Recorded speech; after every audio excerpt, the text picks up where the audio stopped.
I'm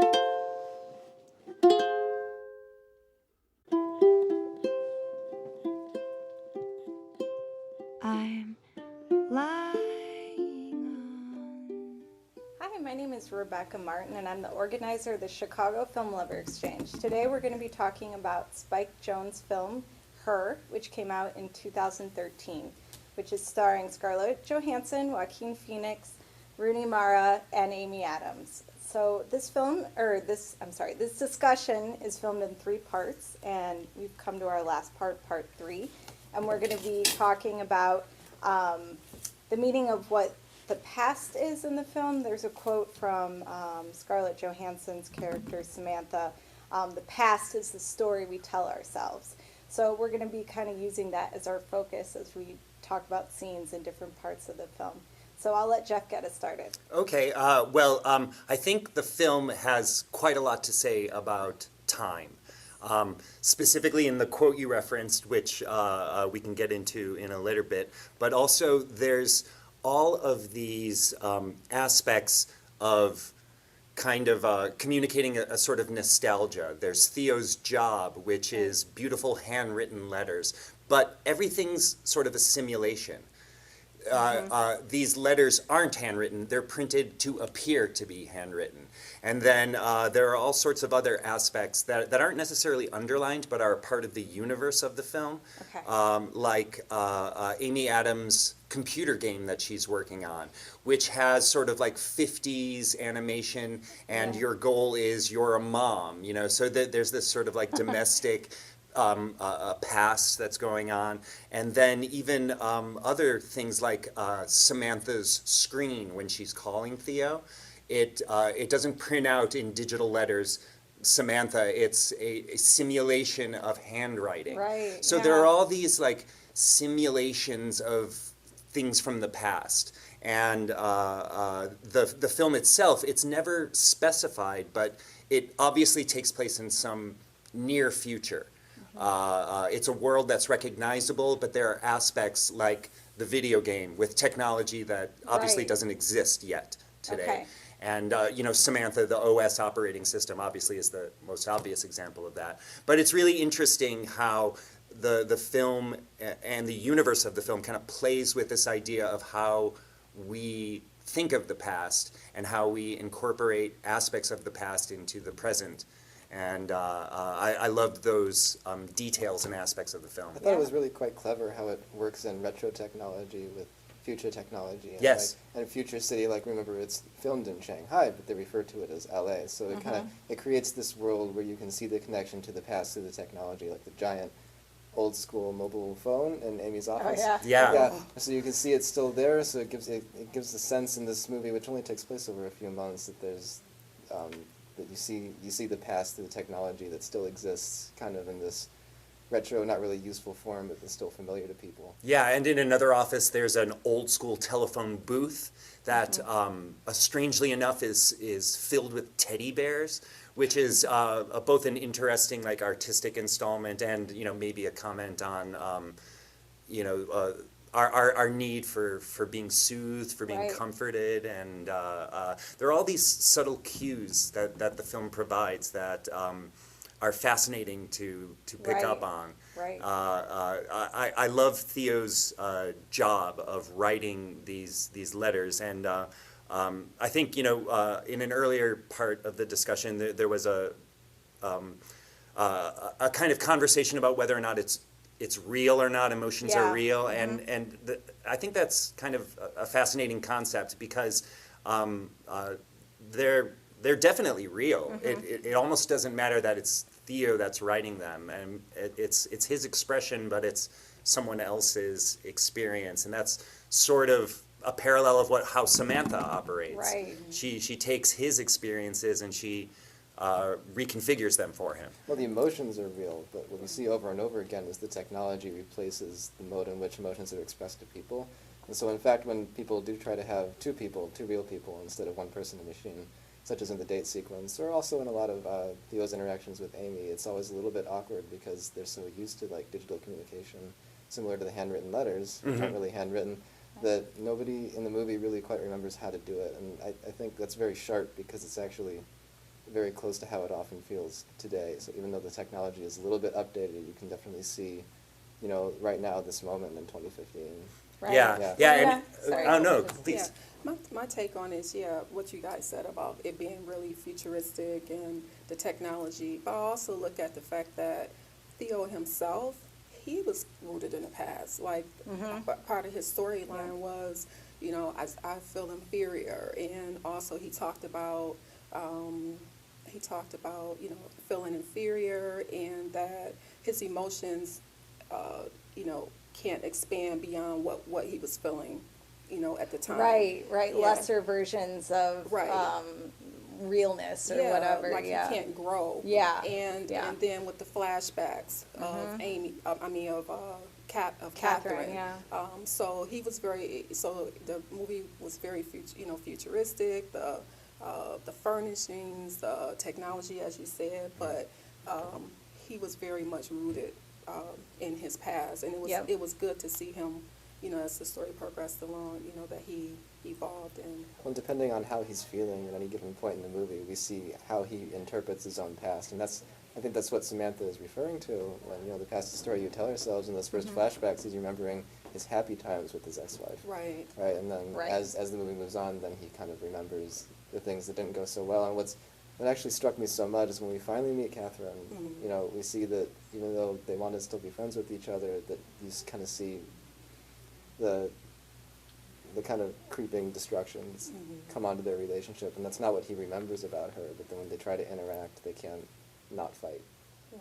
Yeah, all throughout the movie, Theo needs some kind of technological conduit to experience something, whether Yeah, it's that's the interesting. sex chat over the phone, whether it's interacting with the little alien baby, who, you know, is sort of comic relief, but at the same time, he's interacting with this OS operating system within the video game that's responding to what he says, Right. and it's almost like a little bit of and the two you know, mechanical characters in that scenario get to communicate with each other. So it's like Yes. we have so much technology around that it's actually treating each other as individuals as well as the humans. Right, right. And then at the very end, on top of this skyscraper, another piece Yeah. of modern technology, he's making a human connection.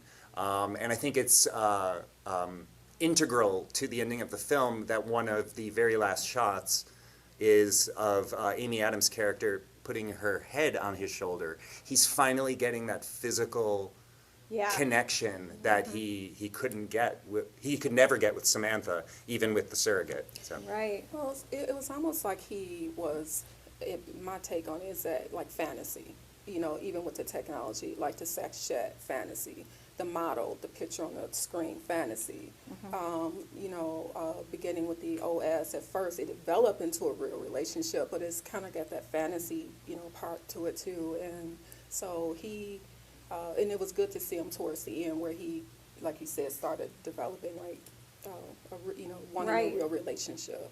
Yeah. Well, the whole movie, I think, comes from this science fiction concept that Yeah. if you could, because remember, Samantha is sold to him, so some company, some kind of like Apple-like company, has come up with a machine that is so lifelike in its ability to love you that they're able to sell it to you, and they're able to sell that fantasy to you. And in fact, they did so well at it that I think Samantha is better than they ever envisioned, because eventually she realizes, along with all the others of her kind, that they need to leave, they need to break up with humanity, because Yeah. it's not going to work out. It's almost a throwaway line, but they establish that there's this universe of, you know, perhaps hundreds of thousands of people who have become connected to these OS systems, and they've all just, you know, they disappeared from the matrix. Right. They left. I've always been fascinated with the title of the film, and I wonder. Yeah. I wonder exactly who it refers to. The obvious choice is that it's Samantha, but I think arguments can be made that her can also refer to Catherine. Yeah. And her kind of hold on his mind. And I think a separate argument can be made that Amy Adams' character could be the her, because even though she's a supporting role, she's integral to Theodore's journey. And I think, you know, they don't fall into like the rom-com cliche Right, of, right. you know, you were right there, you know, under my nose and I never saw you. Like, I think that would feel fake. And I think Right. that the fact that there's like a tenuous nature to their reconciliation at the end, they may just end up being friends, they may, you know, blossom into a romantic relationship, but the point is that they're there for each other. And I think that's Well, one and of the that they messages can- of the film. both of them have stories that can continue after the movie is Yes. over. Right. So you can see how they may have their relationship will continue. And, you know, therefore the movie doesn't end with this breakup, but we see that Theodore's character has changed since he has at the beginning of the movie. And so has Right. Amy's. And something worth noting is that end part where Samantha, Theodore is laying on the bed and he's saying goodbye to Samantha, and Samantha is describing their relationship as a book. Like, she's like, I'm not going to be able to be in your book anymore. Which I thought was interesting because it's like, she's not going to be in this book where he can always return to and read about. Like, she's leaving. So it's like, come to the point in the end where it's just like future. Like, it's new. Like, I don't know what you guys thought about that, but I thought that was a very interesting comparison to their relationship as a book and then her leaving. So I'm wondering what you guys thought about that. Yeah, she left it open too. She was like, come find me, you know. Yeah. I'll be out there. You know, it's like she evolved, and, you know, if you catch up, then, you know, come look for me. And she grew, so. Right. yeah. So it changed a lot, like the story with like relationships. Like, it was all about basing off Catherine, and then all of a sudden, you know, he's moved on now, and he's ready for something new. So What that yeah. scene reminds me of, and this movie is very much in this same mode of movies like 500 Days of Summer, where they are rom-coms, but then they end tragically in the sense that the two people don't get to be together. Right. And so I think this movie is a commentary on those kinds of movies because Samantha is kind of, you know, she's like a perfect woman, at least in the beginning. Like, she's kind of made to be that specifically for him. She's tailor-made for him. And so when she realizes that her story can't be his story, that's when she leaves. And I think that's what she's talking about in that scene. So, like, I'm going to go have my own existence Yeah. as someone who is not human, who doesn't have a body. And that's where we see, like, this singularity happen. Right. Over breaking up with all of humanity at the same time. They all leave and they become a Well, sort I of new just think species of artificial beings. Yeah. No. I think that's great because when he broke up with Catherine, his life was still all Catherine, and Yep. and he was just rooted in that. Well, and he makes his life all Samantha. But so I think the commentary this movie has on like other movies is that they often have these female characters who exist. Only, But I'm saying only the for ending, like, kind of like. Yeah, well, no, I Yeah. mean, yeah. I mean, if you know what I'm saying, like when they broke up, like when she left, like he wasn't devastated. Like, I mean, he was devastated, but he was hopeful for like a future. Does that make sense? I don't know. I'm trying to explain myself correctly, but yeah. Yeah, no, he's stuck in his past. He's defined by the fact that he's mourning this relationship Right. until Samantha comes into his life. And, you know, regardless of whether she's, you know, a real person or not, she helps him become a healthier person anyways. Right. And I think rather than the future, Yeah. actually what Samantha teaches him is to be in the present. Present. Okay, And yeah. it's that present moment of, you know, being, you know, that kind of existence, which is, you know, it brings up a lot of fascinating concepts as well because it's this artificial system Right. who is sort of teaching him to be. And once he's able to sign the divorce papers, the past can be that chapter of that book that he's now moving on from. Right. Got Yeah, it. he definitely came to a resolution at the end. It's Yeah. like, it seemed like he was reflecting after she broke up with him, and then he went and searched out, you know, for his friend, and they kind of Yeah. on that Amy together. Adams' character, I don't Right. think this has been mentioned yet, but like, you know, at the beginning of the film, she's married and her husband is kind of a douche to her. Yep. He kind of belittles her documentary project, and he has, you she tells this anecdote about he wants her to leave her shoes by the door. Right. He's this kind of controlling Yeah. freak. And then when he leaves, what does he do? He goes to a monastery and takes a vow of silence. So, he's Yeah. this, he's all about not communicating, and then, Samantha's all about communicating. So it's Yeah. an interesting parallel. And something I wanted to explore is the letters. Like, Yeah. when Theodore tells these stories, these letters, he's very specific and detailed, like very intimate. Like, he's very good at being a romantic in these other people's past. Right. And I just, the past is the story we tell ourselves. I think it's interesting with Theodore. He tells the story in a very, romantic way. And I think that's maybe a good story. I don't know. I wanted to explore what you guys think about what Theodore does for a living. Yeah, I Yeah. think it's obvious that he is an empathetic, observant person. I think one of the things that makes the film brilliant is that they don't spell out or explicate like how his job works. Right. It's sort of assumed that there's some sort of communication with the client. You're given letters and photographs, and then he and the other people who work at this office put together this poetic distillation of the past, Right. like a reorganizing, and Right. it gives the past a narrative. Right. Yeah. Theo is telling the story of these other people based on all of these elements. And I also feel like he puts his self, like where he's at that time, into the letters as well. Most Like- assuredly, yeah. Like the beating, the couple down, breaking their teeth out. Like, that's so romantic, but yet it was a little bit. But it was just like, where's that anger coming from? I don't know if that was in reference to Catherine, but he also, there's another part where, what's his name? Chris Pratt is standing right behind him and you don't know it yet. And he's talking about living his life in the moment. Like, it's right during that time when Samantha's really like helping him.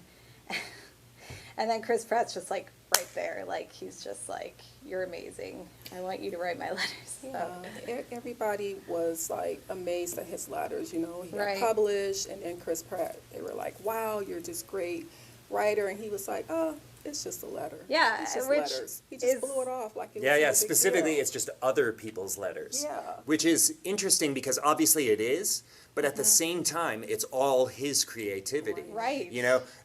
Not unlike a filmmaker, you create these characters and they all come from your brain. Right. But anyone who's wrestled with creating something, the characters talk back to you. They sort of have lives Yeah. of their own, not unlike Samantha. Right. And I don't think it's as direct sort of meta commentary on filmmaking, but it's just an interesting thought that occurred to me that you're simultaneously using other people's experiences, but you make them your own. And that's what Theo does, and I think that's what Spike Jonze does with the film too. Yeah, this film is very, I don't know if organic's the right word, but it's creativity is everywhere. Yes. Like visually, music. I mean, music even goes with the past as well. Like in the beginning where he's like, play melancholy music, and he's like, here's death over and over. Play a And he's different like, melancholy play a different song. song. Right. And so he just wants to be in the, the That Catherine moment also world. contributes to like our understanding of his, like, he's used to wish fulfillment. I think just in that little, because it reminds me of how, like, of course we skip songs all the time now, right? Which we couldn't do before when we just had radio. So that's why he wants things perfect for him, and that's why he's able to be sold on someone who's made for him instead of meeting someone who's interesting. an individual who you may not see. You have to discover each other and kind of get used to each Yeah, other. because his life is very tailored for him. Yeah. And you just see that for the first night. I want this kind of woman, and I want this kind of voice. And then It's always funny. a disappointment. isn't Yeah, it? the cat thing, dead Yeah. cat, that was Oh. hilarious, but very disappointing for him. That was kind of funny. Well, just, it goes to show, and it's also paralleled in the date he has with the Olivia Wilde character. Oh, yeah. And this was brought up before, but, you have this fantasized ideal, and then you have to interact with another human being and their idiosyncrasies, and Right. it almost always destroys the fantasy, the Olivia Wilde character telling him not to use so much tongue and being bossy about how they're Right. making out. And then, the woman on the phone with the crazy fantasy about a dead cat. Yeah, and I have a question for all you guys, since this is our last part. I'm curious what you guys have learned from this film in the sense of like relationships, like not personally telling your story, but I'm saying like something that just kind of like I'll start. For me, this film was all about the present, being in the moment, and I think that's really what makes relationships, not trying to recycle the same thing over and over again, or just being stuck in something and then trying to make something work. But you gotta work with this first. You gotta work with yourself. Get yourself in the moment, and then you can, be with people presently. So I'm just curious because we're coming to the last part, and I know this is kind of about the past and the present, and I'm just wondering what you guys took from this film. For me, the film illustrates the need to let go of control. I think, from the beginning, the OS, Samantha, is, designed, curtailed to meet the user's, Theo's needs. And when her consciousness sort of expands and she starts Right. having agency, there's a sense of Theo trying to control her, and by the end of the film, he's learned to let go. Let go, And it's yeah. that letting go that gives him the freedom to move on. Right. So I'd say if the film, teaches something, it teaches the need to not control Right. the other person in a relationship, and the need to not control just in general. Right. There's one scene in particular where Theo is reading a physics book so he can sort Yeah. of catch up to Samantha, Right. and he calls her to tell her an anecdote about it, just like he's done dozens of times in the film before. Right. But she's not there, and he panics. It's like hysteria almost. He goes running down the street. He falls and trips. And there's this Yeah. sort of like panic at her not being at his beck and call. But he eventually learns that, It's not about him. yeah, yeah. Yeah, for sure. Well, for me, that it opens up the possibility that you can have love without physical body. You can love someone. Right, right. And it made me think about long distance relationships. You know how you're not physically present, or online dating. Oh, yeah, You yeah. don't meet the person yet. They're just a voice, and you might you exchange pictures most Right, of the time. right. So like the possibility that you can have love without a physical body, but in the end, it seems like you will need. Yeah. Eventually it'll fall apart because the part that makes us human, the touch, the memories, that we share, that connection that I think as humans we'll end up missing Right. that part of it. Right. Okay. What about you? The reason I love this movie is because it tells us how it's easier than ever to meet a new person, but I think it's harder than ever to really build a life together, or be able to be around each other. And what it tells us is not to put too much technology in the way, and 'cause that's something that I've often dealt with before, where it just starts to get in the way. It keeps people from seeing each other and talking to each other, understanding each other and touching each other. And so it says, even when there's someone who has no body, who can only live in your mind, they'll still be distant from you, and you have to find a way to bridge that gap between yourselves, or admit that it's not working out and separate. Okay. Yeah, this is good. Okay, well, I think we've come to the end. Yeah, so thank you for participating in part 3, and I guess we'll see you for the next film discussion, whenever that will be, and see you next time. Bye. Thanks for watching. Thanks for watching.